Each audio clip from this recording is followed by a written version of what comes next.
Znáte to. Děrování voděodolných popruhů je někdy fakt za trest.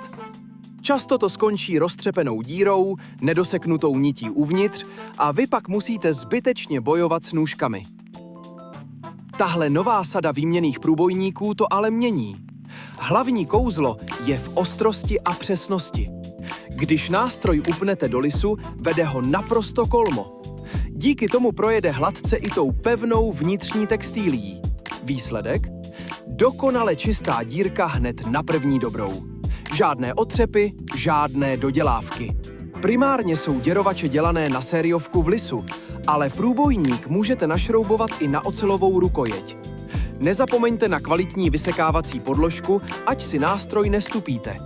Pro voděodolné popruhy je tohle řešení, které prostě dělá svou práci.